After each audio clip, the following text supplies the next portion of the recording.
This podcast is a proud supporter of The Wellness Company. Go to twc.health/alternate take and type in the promo code alternate take, one word, and you'll get 10% off.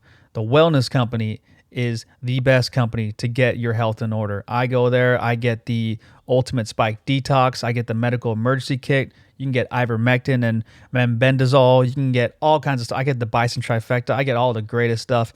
It's all promoted by the great Dr. Peter McCullough, who we've had on the podcast multiple times now. He's the chief scientific officer of the company. So whatever he promotes, I'm in, dude. The guy knows exactly what he's talking about. So go to twc.health/alternate take and get 10% off all your wellness needs. This podcast is also brought to you by LifeRx.md. They are one of the largest custom GLP and peptide companies in the United States. LifeRx is helping thousands of people take back control of their health with personalized peptide protocols, including GLP-1s, starting at just $250 a month. There are no contracts, no subscriptions, no hidden fees, and best of all, no insurance or wait lists required. With 24/7 customer support, LifeRx is accessible, affordable, and built for people who are ready to become the healthiest versions of themselves. So whether you're looking to lose weight, optimize performance, or simply feel better in your body, LifeRx makes it easy to get started. Visit liferx.md and use code ALTERNATE and check out and get $50 off your first month to get started today. That's liferx.md and use code ALTERNATE to start a journey to a healthier you with support that actually works. The link is in the episode description.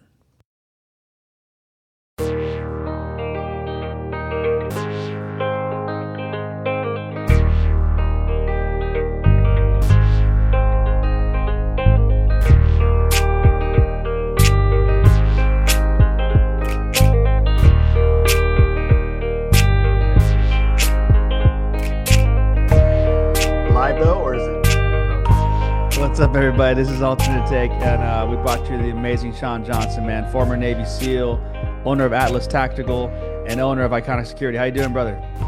Feeling good. How you? Good, man. Just a fucking normal weekday, dude. Got my Top Gun mug just for today, you know? Hell yeah. Jealous. Represent. Nice. Where'd you get that?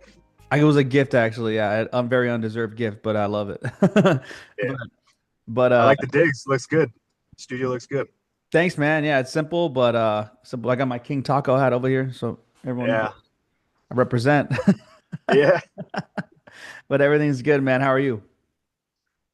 Dude, I've been good, man. Just burning it at both ends. Been doing a lot of traveling. Went up to Red Lodge, Montana over the weekend. Just got back from DC yesterday. Been working a lot. Like, as you know, I train Alex every morning. I also do executive protection. I can't really talk about my client, but he's a big one. So I've been doing that for 5 years. So yeah, and then I started my podcast. So Shawn Johnson and Company Podcast, episode 7. We've gone through 7 episodes. It's been pretty dope, man. It's like, just like, I'm sure you can relate, but it's like lit a fire that I didn't know was missing in my belly. And I'm just like so happy to do this now. Like, it's the only thing I want to do. Dude, how fun is it? Yeah, man. I talk about that all the time, dude. Like, I didn't start mine to be like famous. I'm not just like a regular dude, but like it was just fun to like I always say it's like a cheat code to make friends as an adult. Cause like when you're young, you just go outside or go to high school, you make friends or whatever. And like when you're old, like you just have your friends from either colleagues or friends of friends. It's kind of like this is like the coolest way you actually meet strangers and you actually meet friends and just based on what I learned is like I've known a lot of these people that I've had on for years, but I feel like once they come on my podcast, I get to know them on a much deeper level that, you know, I didn't realize, I guess I didn't realize how many friendships and relationships we have that are just surface level. You know what I mean? Yeah. And when you really get to sit in front of them for a couple of hours and ask them any question you want, and there's no distractions, like you can really like get to know them. And then when I see like Tyler Vanderkolk, he's the owner of Archery Country here in Austin. He just partnered with Joe Rogan, Ken Haynes, and Evan Hafer from Black Rifle Coffee, and they all 4 of them now own Archery Country, and they're going to turn it into this massive franchise in the near future.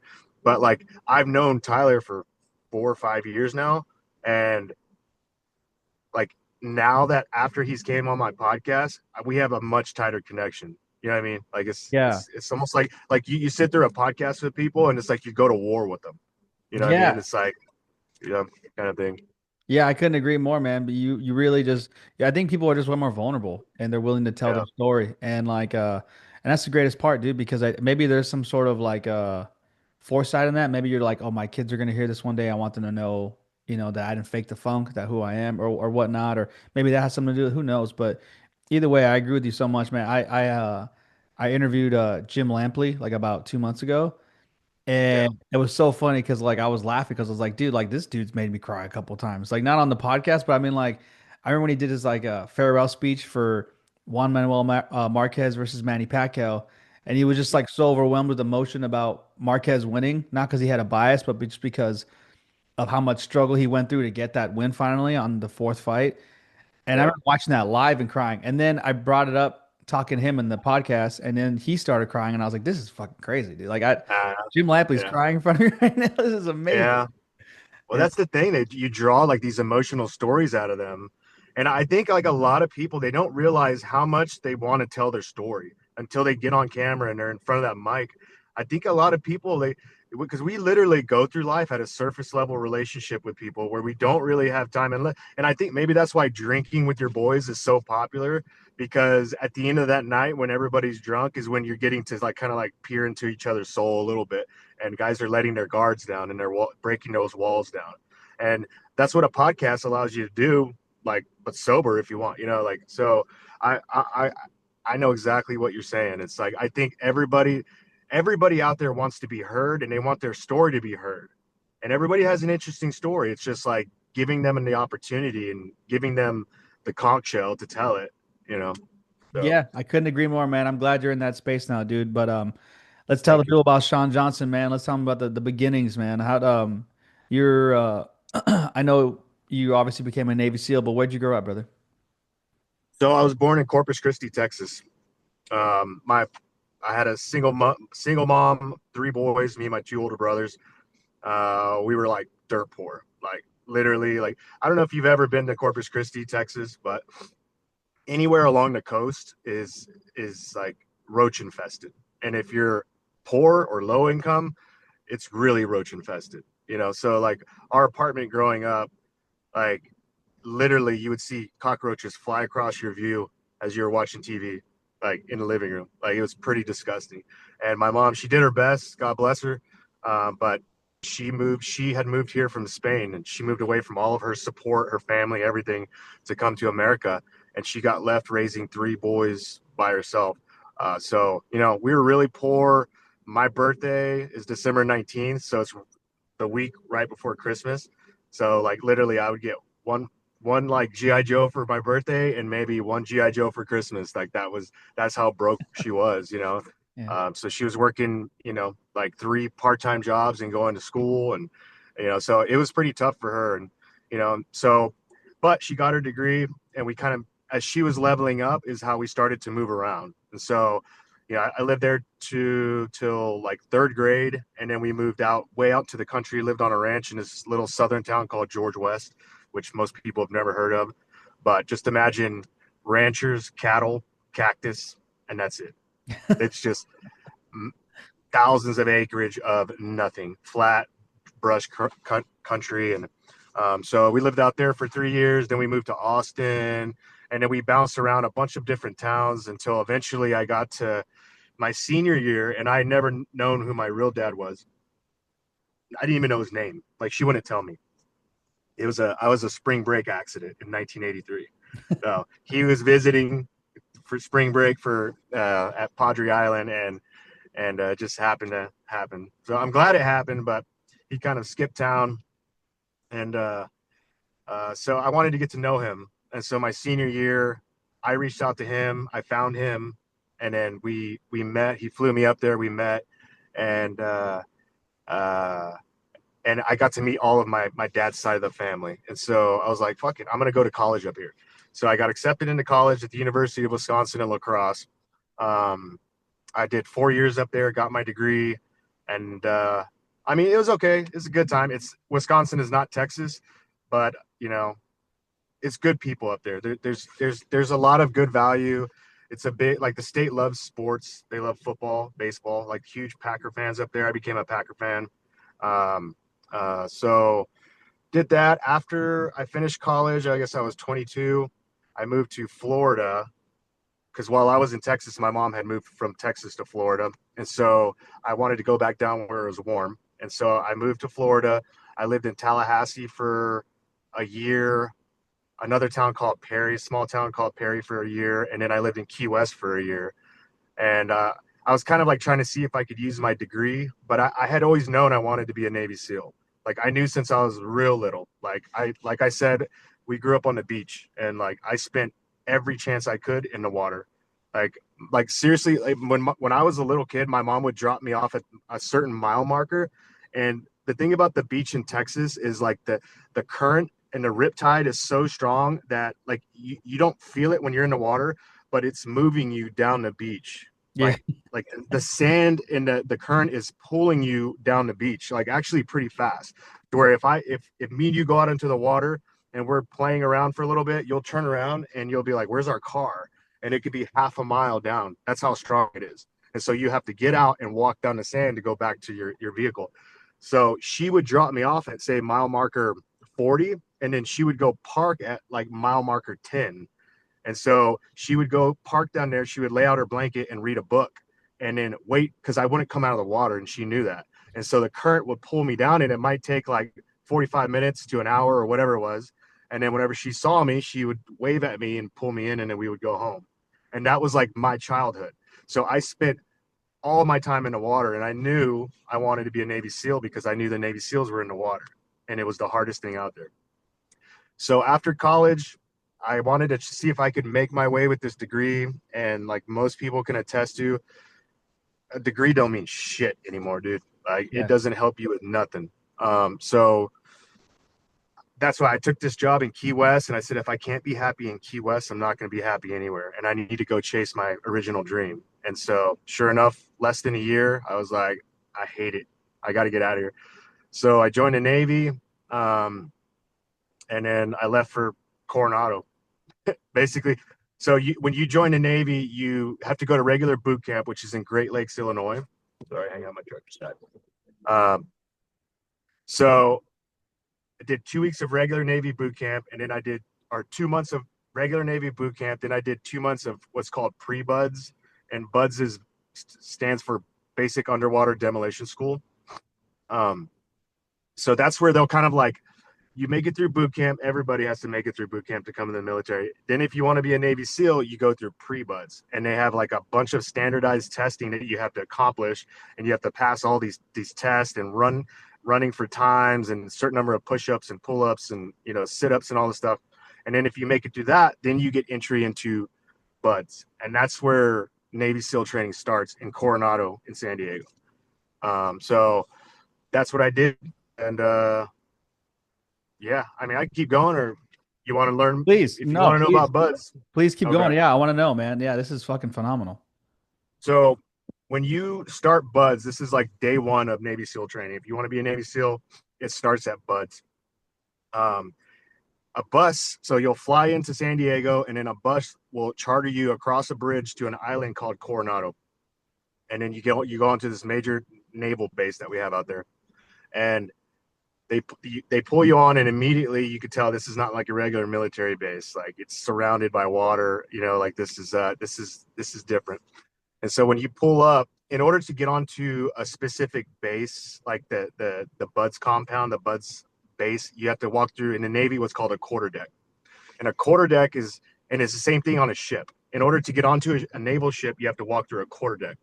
And it's just a very formal where they have flags that identify the ship, who the commanding officer is for that ship or that base or that building or whatever it is.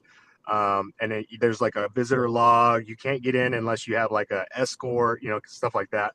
And when you're walking through the quarterdeck to get to BUDS, getting off the bus, imagine this, you're on an island on a naval base, but it's a smaller compound within a naval base. Okay.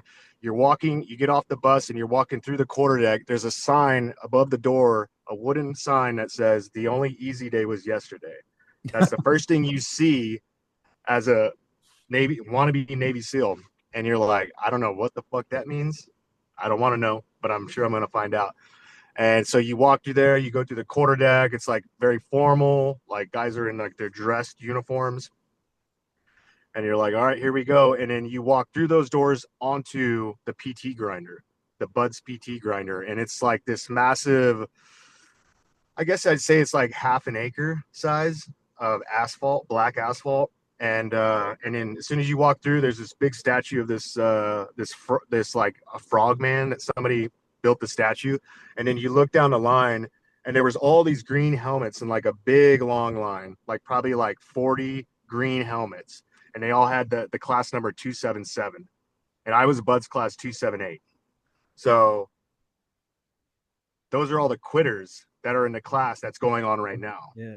Damn. Right. So there's always multiple classes like coming in after the next.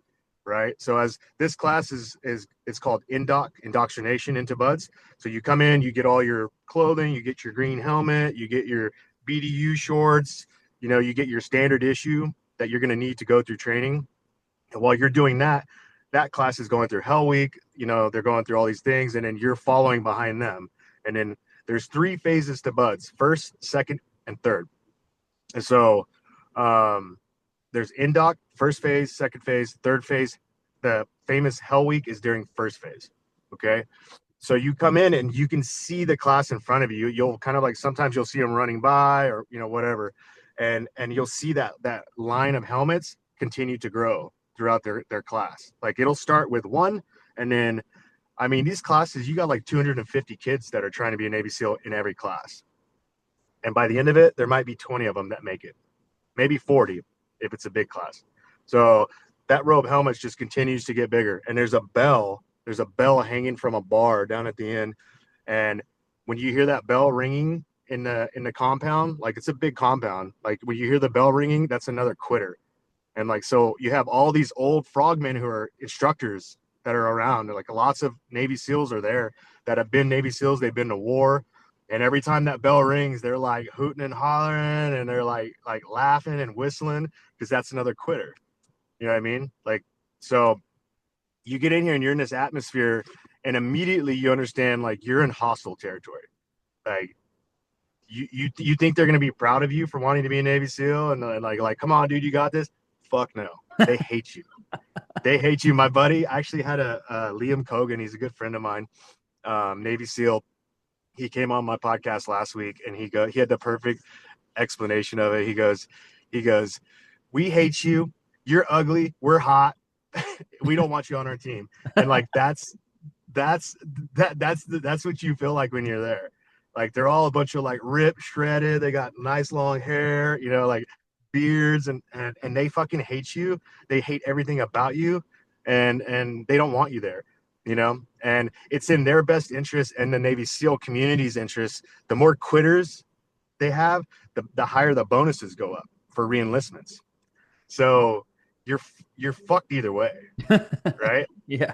Like it's in their interest for you to make you quit, like, because they're gonna get much higher reenlistment bonuses, right? That's like everything. So then you get into it, and then you realize very quickly. I mean, we probably lost like, I'd say at least 30 or 40 people the very first day.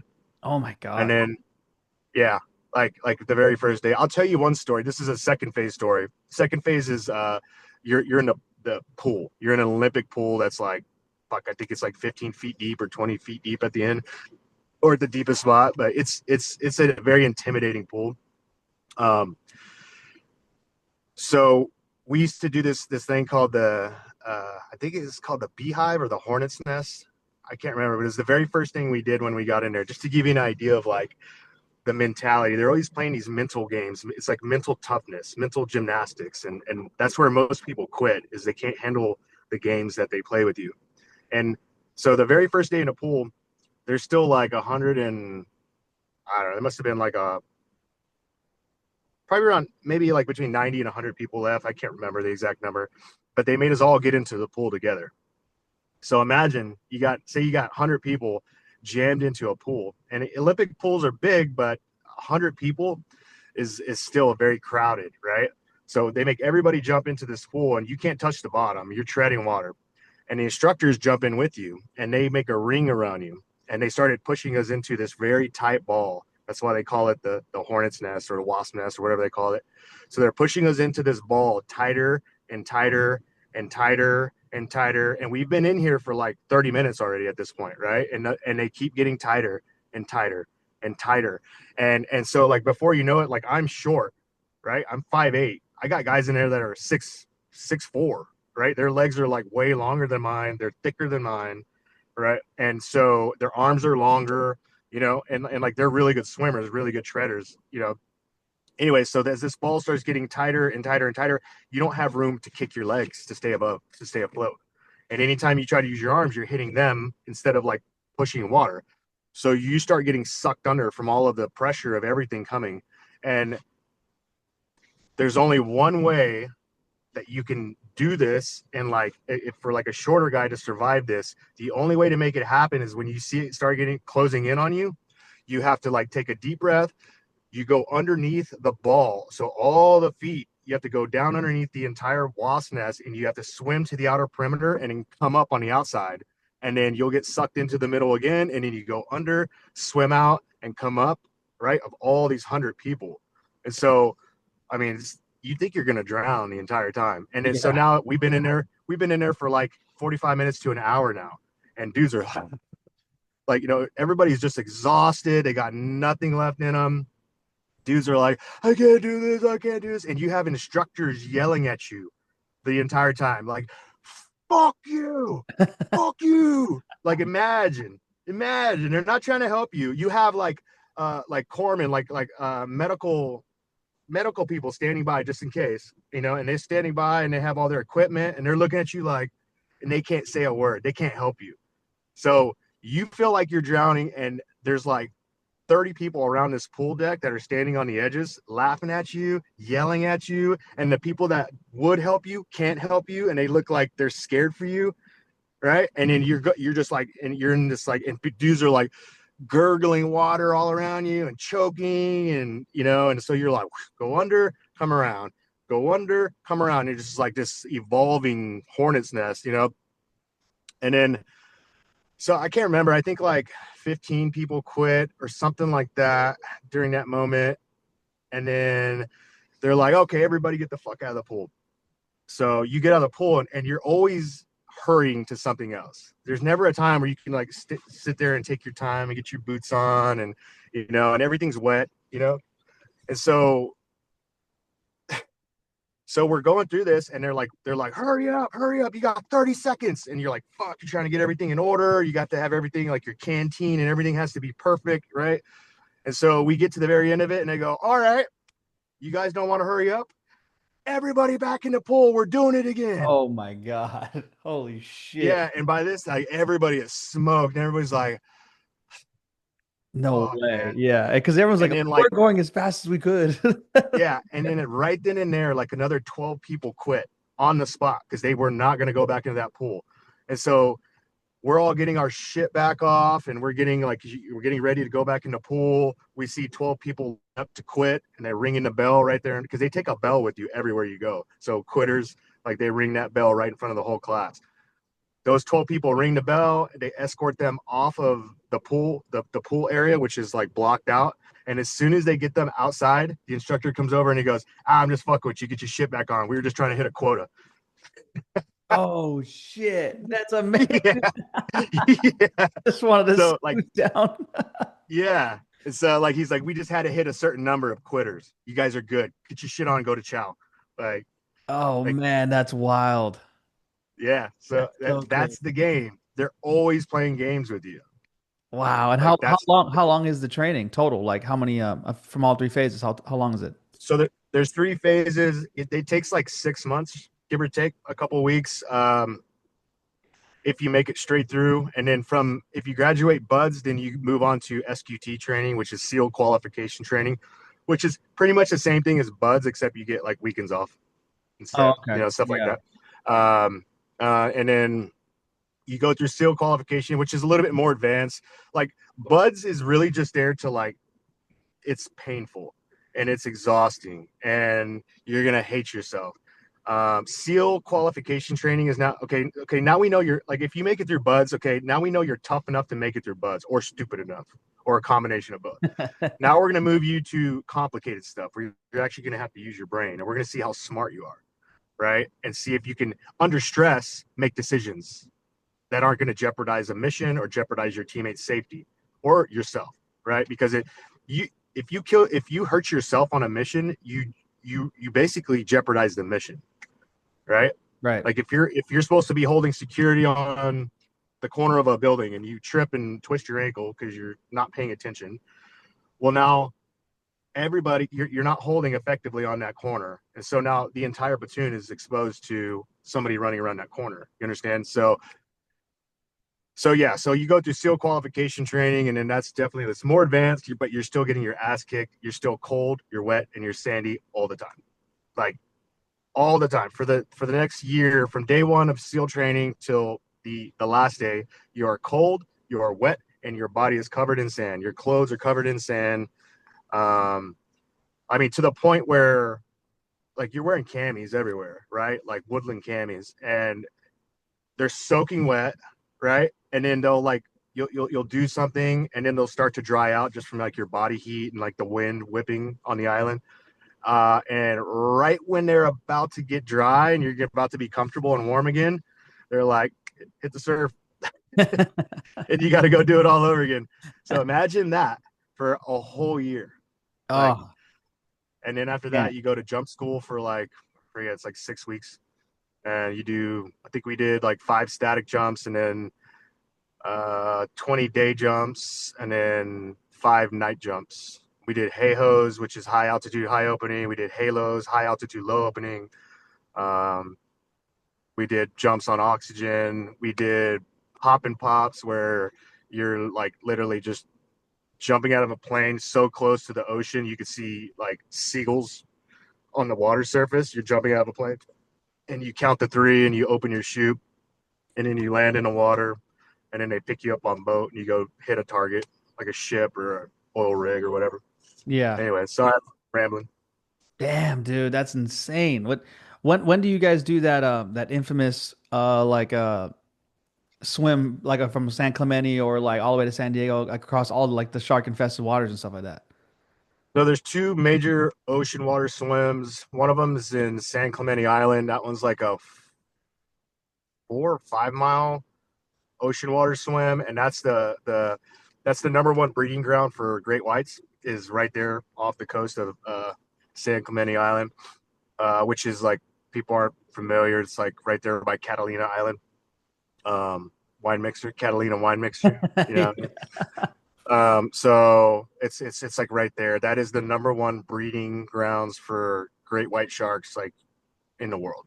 And that's where we do our one of our longest swims. The most longest swim we do is off the coast of San Diego or Coronado Island, and you're going past like this famous hotel, and that one's 7 miles, 7 mile swim. It took me and my partner. I had a really strong swim buddy, and I mean, this dude pushed me through every swim. He was like Hitler, if you were like he was the Hitler of swim buddies. Like he yelled at me all the fucking time. He always thought we were gonna be like late, because if you don't, the thing about Navy SEAL training, whether it's a run, it's a swim, if it's pull-ups, if it's push-ups, if it's sit-ups, if it's whatever it is, you always have to beat your last time, right? So there's a qualification that you have to hit no matter what if you want to move on to the next evolution, but you have to meet under that threshold, but you also have to beat your last best time Yeah. every time. So you might pass the evolution but then get beat because you didn't beat your last time.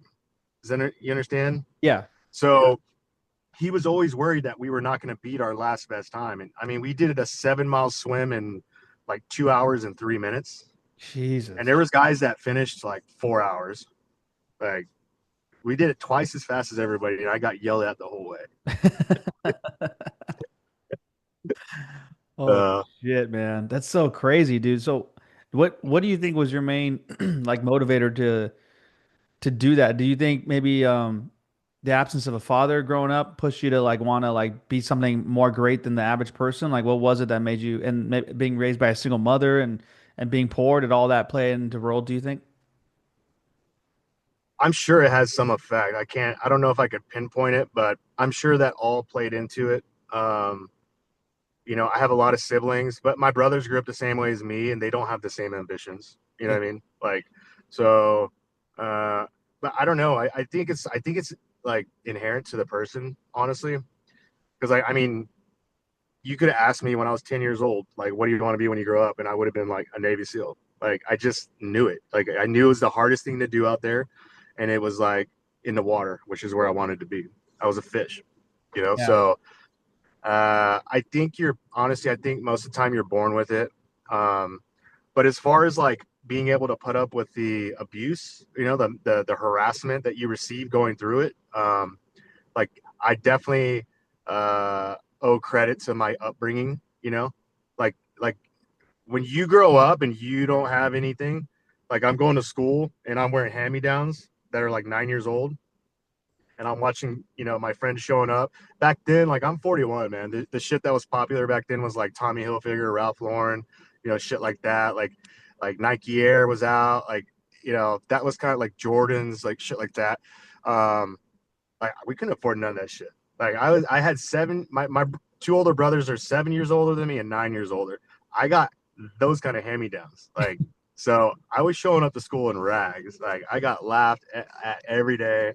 Like my shoes were always like 3 sizes too big because it was my brother's shoes. You know what I mean? I look like a clown. Like literally, the PE coach would laugh at me. He's like, "What the hell, man?" Uh, but I was always faster than everybody, so I just didn't care. Like I was athletic and I had drive, and But so when I got to like buds, and then we were dealing with all these mental games, it's like this ain't nothing, dude. Like this is fun to me. Yeah.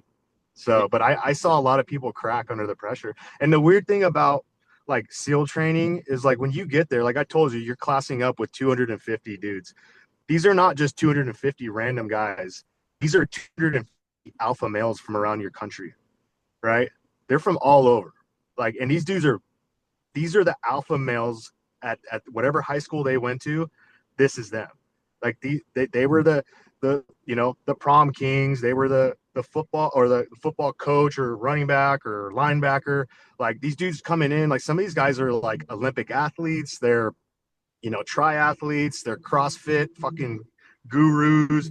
And they're coming in, and you feel very intimidated. Like I said, I'm 5'8". Like some of these guys are 6'4", 240 pounds, jacked. Like they could like literally walk on to any D1 college, and they decide instead of going that route, they want to be a Navy SEAL. So when you come in and you're used to being the alpha at your school, but then you realize, oh no, these are like the alphas at the big schools that I'm in class with, right? And you're like, so you feel pretty intimidated. But the thing is like after you start to see them quit, like that motivated me. Like, after the first day, I'm like, he quit? What the fuck? I'm tougher than that guy. And then he quit, and then he quit. And then, before you know it, like we started with 250, we graduated with 49. Like I was tougher than 201 of those guys. Like that to me is like that's what I hung my hat on. Is like, like when things got really hard, I didn't fold. Those guys folded, you know. Yeah, So, man. and it's usually it's usually the toughest guys, the ones that you thought were gonna make it. Those are the ones that quit. That's the crazy thing. Yeah, dude. That's it blows your mind. So you don't really know, like if any of your listeners are listening to this and they're young and they're thinking about giving it a shot, but they don't think that they fit the model, like you do. You might. Like you don't know. It's true. You don't. Yeah. You could do. You're like the Ilya Taporia, fucking Navy SEAL, just fucking savage short guy. Dude, I'm a Spaniard too. Yeah, That's where my mom moved here from Spain. exactly. What does Scarface say when he's like, "Nothing you could do to me, Castro hasn't done to me already." I'm fucking, he's already. Yeah. I don't know. Dude, I just tell people like, cause that's the thing. Is like, you'll have guys that are fat. You're like, he ain't gonna make it. He's too fat. He makes it. You got Great. guys that are skinny. They're 140 pounds, dripping wet, tiny little guys. And you're like, he ain't gonna make it. He fucking makes it. That little tiny 5'5", 140-pound dude ends up making it, and the 6'5", 260-pound solid muscle guy quits. Like, you just don't know who's going to make it. And that's the cool thing. That's what's special about the Navy SEAL teams. And you come to find out, it's like, I remember before I went, like literally right before I left, we had a big party for me, like a going away party. And one of my own family members said, "You're not going to make it. You're too short." Like, straight up to my face right before I left. My own family doubted me. And I was like, okay, watch this. And then, so I made it. And then as soon as I got to the team, I realized that there's a reason there's all heights necessary. Like, there's jobs that are specific for smaller guys. There's jobs that are specific for bigger guys. You need all shapes and sizes, so that's, you need all of it. That's it. I mean, to be most effective, if I had a whole team of just like jacked, like Viking looking dudes, they're going to be so slow, and they're massive targets on the battlefield. You know what I mean? Right. Like, so they might be athletic freaks, but yeah, it's the same in football. And the same in football. Yeah. You need a little slot receiver, who can punch a fucking nickel corner in the mouth, and also maybe even, come across the quicker that a tall corner wouldn't be able to cover him. You need like a certain, even linebackers, like they're all the same, but one guy is 6'1", he's more rangy, can cover guys. The other one's 6'4", he blitzes a lot more. It's way different. You need them all, and yeah, you're so right, man. I think that's an incredible I think it's an incredible way to like begin your life, because you think it's not the beginning. At the time, you're like, I've already had 20 years of fucking shit and stuff and life and college. But it's really just like the beginning growth of like, this is truly now like my story. Like now after this, everything else is this is my foundation. And it's so damn incredible, man, because look where you're at, man. How long were you in the Navy SEALs? 8 years. I 8 did years. 3 combat deployments, 2 to Afghanistan, 1 to Iraq, and I was done. Yeah. I was like, I'm good. I don't want to be a lifer. When I went in, I thought I wanted to do a full 20 years. But then when I got there, I was just, maybe I was burnt out. I don't know, but I had 2 young girls at the time. They were both really young, and I know I didn't want to miss out, because even if you're not deployed, you're gone on training trips a lot. You're away from home. Yeah. So you miss about 80% of the year. Like, so I'm only getting to see my kids for like maybe 3 months out of the year, maybe if I'm lucky. Yeah. Like, so that it's hard. And it's like, you kind of like, the 8-year mark is the big crossroad. At least it was for me, because the thing with when you re-enlist for 4 years at a time. So it's like you go 4 years, 8 years, 12 years, 16, 20, and then you're eligible to retire with like full Navy military retirement. Well, at 8 years, I knew if I re-enlisted, that would have put me at 12 years. And I was like, I would have been stuck for 20, because I'm not going to get out with only 8 years to get a full retirement paycheck. So 8 years was my big crossroads. And I could kind of see like the way the wars were going. Afghanistan was dying down. Iraq was pretty much non-existent. I mean, we were there, but we're just not doing anything. You know what I mean? And I didn't see anything on the horizon where I was like, yeah, this is going to motivate me. Because you have to remember, like, just because you make it through SEAL training doesn't mean your training stops.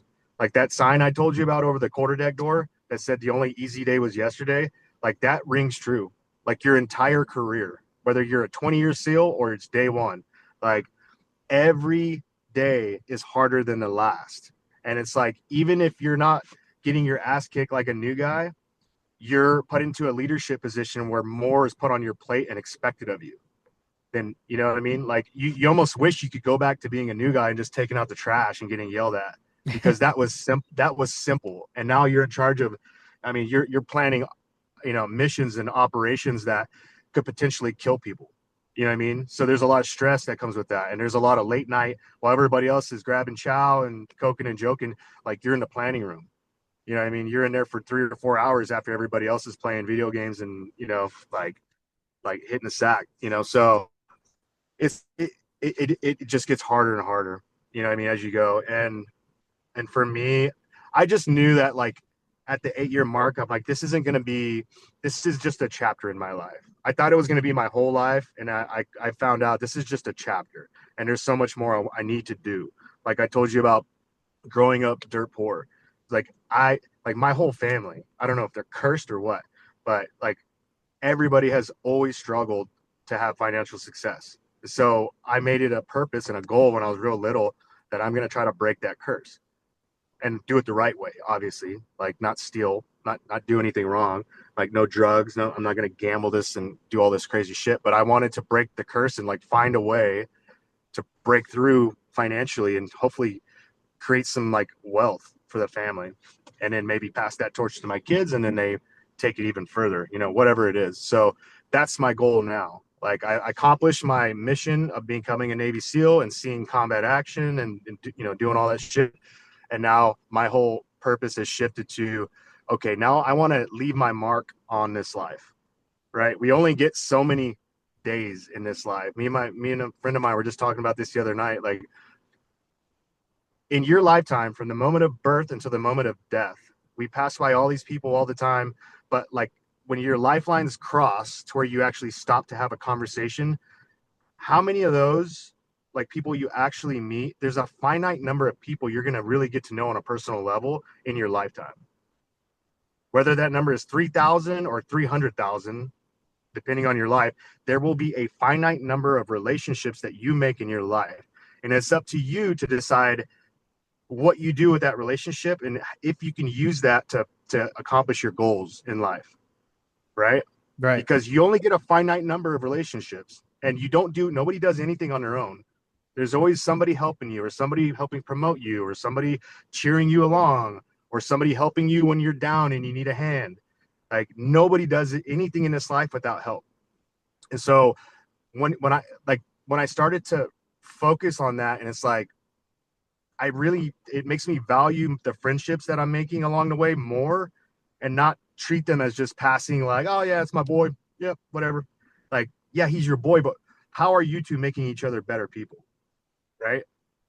So that's like my whole new focus on life, and like make the best out of my friendships and my relationships and the time with my family, because it's all temporary. We're all here for a finite amount of days, and it's like, you have a window. This is our window. I'm 41. I'm on the back half of my life. I just started the back half. First half was wild, crazy, fun, accomplished a lot of dreams. Back half is like all about setting my family up for the next generation, you know?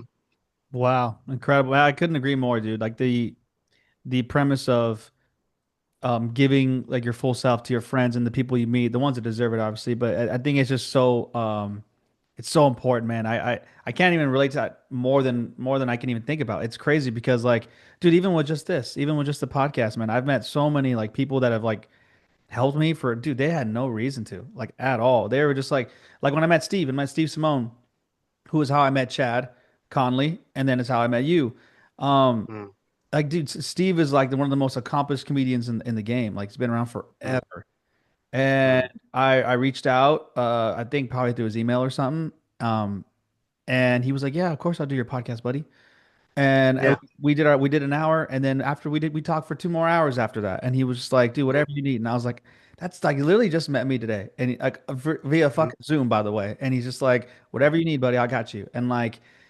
And he was like, "Hey, if you want to do comedy, run bits by me, everything." And then finally he was like, "Hey, dude, like I have this friend who's, does this a really cool organization called 50 for the Fallen, and they honor veterans." He's like, "Would you like to be a part of it?" I was like, "Yeah, dude, I'll do whatever you want." Like honestly, because like you've done already so much for me. It's bananas. Like um mm, and the crazy part was the way I met Chad was I was in Denver. I was visiting my buddy who coaches football for Colorado. And while I was there, it was like a Thursday. The game wasn't until Saturday. And I saw on Steve's Instagram, he goes, "Oh, I'm doing a show at the Comedy Works." And I was like, "Oh shit, mm, okay." Like he's down the street. I'm gonna go see Steve, and this is the first time I'm gonna meet him. So I hit him up. He's like, "Yeah, dude, I'll give you tickets. Don't worry about it." And I was like, "No, I'll pay for him." He's like, "Don't." He's like, I'll put you on the list." So I go. We take a few friends, and then after I'm like, "Hey, is it cool if I say what's up?" He's like, "Yeah, come to the back. They already know you're coming." And then I tell him I have a few people with me. We go to the back, and it just gives you like the biggest hug right away. Like, "What's up, buddy?" And he just gives you like dude, this is yeah, and then he's telling everyone like, "This is my friend." Like he's like, I'm his best friend, like basically. And you realize people like him, like yeah, they treat everybody like this, and like because they know the return, yeah, they know the returns are, I get true friendship back, and it's worth it. And if it's rejected, that's okay because at least I gave myself to the best of this person. And Chad was in that room, and Chad was saying the nicest things. Like, hey, I met you. If you were interested in doing this thing, I was like, sure, man. I was like, I'll do whatever you guys want. Like, you guys are all like genuine good people. And again, like, I'm not anything special. I'm just some random dude who Hmm. just likes to talk to people. So I agree with that premise, man. Like, you never know. Like, when you have a finite number of relationships, like, get to know them, and really do your best to put your true self out there, man. Because, dude, you just never know, man. I never thought I'd meet somebody like you, like ever. Hmm. So it's crazy. Well, that's the thing, man. It's like, and for your listeners too, I would recommend, like, if there's something that you're shying away from, or you're maybe you have like an ego response anytime somebody asks you if you ever thought about doing it, like doing a podcast. Like I used to make fun of people that did podcasts. I was like, that's so dumb. Like, why would you do that? You just want people to listen to you. You're starving for attention. Like all these stupid ideas I was going through my mind at the time. And but it was something like I always thought in the back of my mind, like, I wonder if I could do it. I wonder if I would be good at it. I wonder, I wonder, but no, that's stupid. It's stupid. People who do that are stupid. And so Matt Alvarez, the guy that built the studio where I do my podcast, he's the same guy that built Joe Rogan's studio. Great guy, and he's very persistent. And he kept coming to me, and he's like, "Hey, dude, like, when are you gonna come by the studio and check it out?" And I was like, I was avoiding it because I knew he wanted me to do a podcast, and Yeah. I was trying to avoid it because if I go look at it, I might be tempted to do it. And I've been talking all sorts of shit about podcasters for like 10 years. And so he was on me for about 3 years. And then finally, 2 months ago, 2.5 months ago, I'm like, all right, man, fine. I'll come check out your studio. And I knew. And he brings me in there. He gives me the full tour. He's got 3 different rooms. And so we're giving me the tour. And he's like, go ahead, have a seat in the chair, dude. Check it out. See how it feels. And I was like, God damn it, Matt. Yeah. I mean, it's like, So I'm I'm tucked sitting in in now. the chair, and then there's the microphone. He's got the ones that like can't come down on the arm. And I'm Yeah. like, I could just see myself. I could feel it. The energy was there. The vibe was there.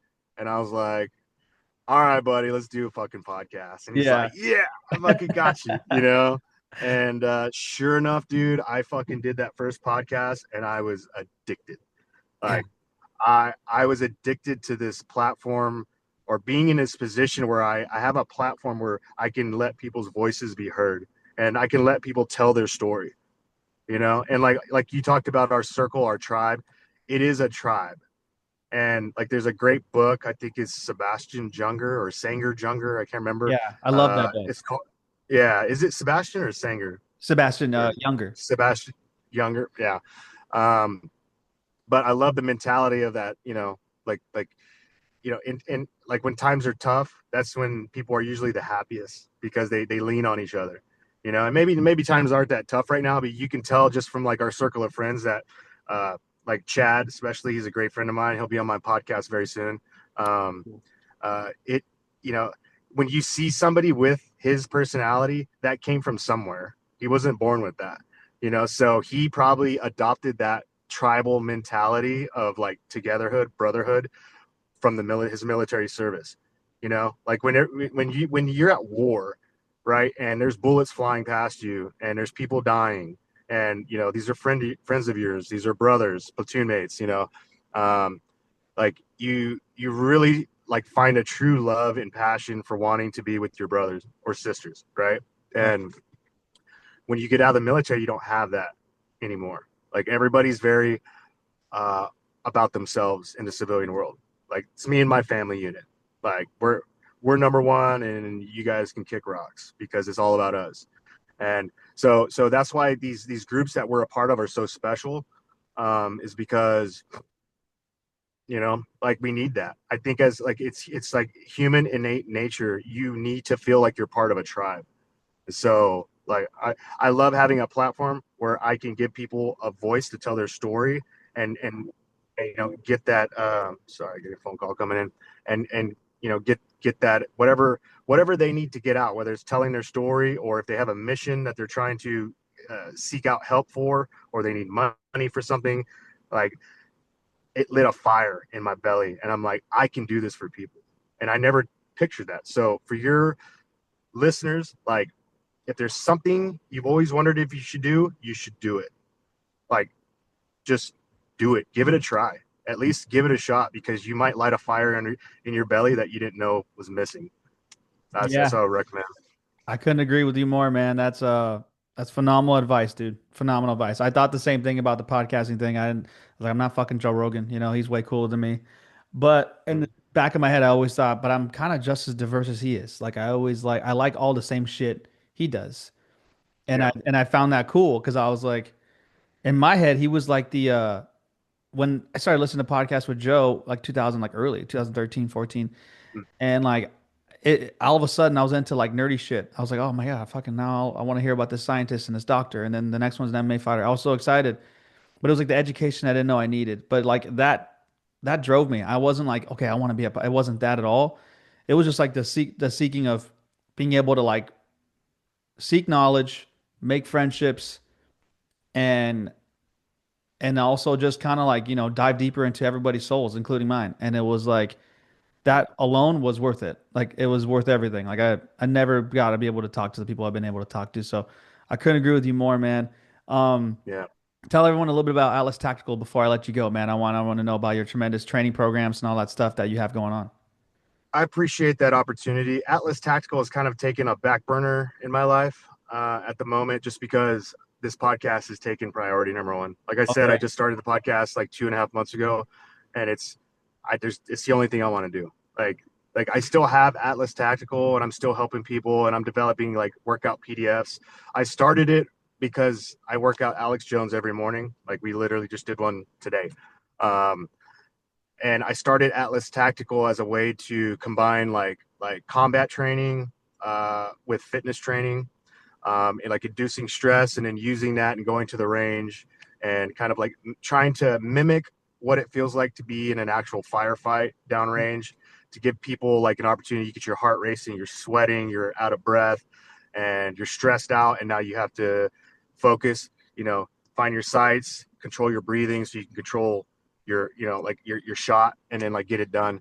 I'm still going to keep it. I just don't know what I'm going to do with it yet. Because like I said, this podcast has taken over like all of my bandwidth. This has become my thing. Like I told you, it lit a fire, and it really did. Unfortunate for all the other things that I have going on in my life. Like I have a security company, I in Atlas, and it's like, and I have a full-time job where I do executive protection. So it's like I'm still doing everything else, but this is like the only thing in my mind right now. And how can I grow this and use this platform to do the most with, you know? So Right. that's where I'm at. That's great, man. I love that, dude. I'll make sure I'll send everybody your way for your podcast, man. And I have no doubt you'll kill in that, just like you've done everything, man. Thank you, brother. I appreciate you, and you're killing it too. I love to see your shit, and yeah, I'm proud of you. Fucking Thanks, putting man. yourself out there. Thank you, brother, man. Just trying to one day at a time, man. Well, you never know what's gonna happen. But, dude, tell everyone they can find you, man. Instagram, all that good stuff, man. Where they can follow you. Keep up with Shawn Johnson, man. Yeah, so Instagram is Shawn B Johnson official, and that Shawn is SHAWN, B as in Bravo, Johnson official. My YouTube channel is at Shawn B Johnson. Twitter or X is at Shawn B Johnson. They're pretty much all at Shawn B Johnson except for Instagram, which has official on the end. So that's where I'm at. My podcast is called Shawn B Johnson and Company Podcast. So if you're searching for it, just put and co behind Shawn Johnson Podcast. And yeah, Hell like it, subscribe, hit the alert button. We're gonna have some good ones coming out. Alex Jones came on 3 weeks ago or 4 weeks ago for yeah. episode 4. And surprisingly, YouTube did not take the video down. I Oh was shit. actually quite impressed. So Yeah. he'll be he'll be a regular. He'll be coming on probably every 2 to 3 months, I'd say. Oh, that's awesome. So, and I've had a couple of Navy SEALs on there. The one with Liam Cogan drops on 4th of July. So check that out. Oh, That great. dude's a character. He's like, this guy's a freak. He's 6'3", 6'4", 240 pounds, like shredded, athletic freak. He could walk on to any D1 college right now, or he could try out. He could be like a, tight end or linebacker for any NFL. He's like that kind of mentality. or he could join the UFC and be like a heavyweight contender. Like that's this guy. But he's decided instead of that, he's going to help raise awareness and charities for Navy SEALs that are, transitioning from the military to the civilian world. And so this freak, this crazy motherfucker, put together this 220-mile ruck that's going to go all the way around Lake Tahoe, up and over 22 mountains, and you have 22 pounds in your rucksack, 220 miles, and it's going to be like a 5-day event. I want to say 5 or 6 day event where they're covering like, I forget how many miles every day. He's like, yeah, you should come and do it. I was like, no. Yeah. Yeah. Maybe I might do one day. We'll see. I'll donate. There you go. Here's a couple $100. Enjoy. Yeah. Yeah. So that's the mentality of this guy. And like, check it out. 4th of July. He's telling some funny ass stories. One of them, he was telling about I asked him what the craziest thing that happened with his class during Hell Week. And he said one of his guys almost got circumcised by one of the medical hospital corpsmen. Oh shit. Yeah. So I don't want to ruin his story, but I'll go ahead and tell your viewers. So basically, when you're going through training, your legs are rubbing together so much that you chafe on the inside of your thighs really bad, like to the point where they're bloody. There's like layers of skin off. Well, sometimes your man parts chafe too. Yeah. So what they do is they put a sleeve around it to protect it, and then the sleeve is very tight so it doesn't come off. So if you can't get it off, a nurse has to help you with little scissors. Yeah. And so this guy had to get help to get the sleeve off of his, and he had a little bit of extra foreskin because some dudes have that. And I guess when he went to cut, he cut through his foreskin. Oh. And this is worse than butt training. Yeah. You're already going through Hell Week, the worst week of your entire fucking life. Ring the bell, fucking. Yeah. And then somebody tries to cut they try to circumcise you. Yeah. This is where I draw the line. The fucking hornet's nest was cool. This shit's fucked up. Yeah. So that's the kind of stories. I love having frogmen on. Like, I'm trying to get to the point where, like, I'm in the process of trying to find sponsors so I can do more episodes every week. So if you know any sponsors, send them my way. But the whole goal is I want to bring a Navy SEAL on every Friday and do a Frogman Friday. And where we can get to hear their journey, what inspired them to do what they do, and what they're doing now after they've gotten out. So, I love that, man. Yeah, that's the coolest thing. The transition to success after is fucking awesome. And you got to get Shane on too. That'd be a good episode. I hope so. We're working on that. I'm working on him. He's a busy guy. Yeah. Awesome. All right, brother. Well, dude, thanks again for taking the time, man. I know I took an hour of your time, man, but dude, it was no worries. Yeah, it was a blast, man. I know you're super busy and you got family and I don't know, fucking 30 businesses and all this stuff. So it means a lot to me, man. And I'm glad to call you a friend, brother. Thank you, brother. Same here. Appreciate you. Awesome. This has been Ultimate Take. We'll see you guys later. Peace.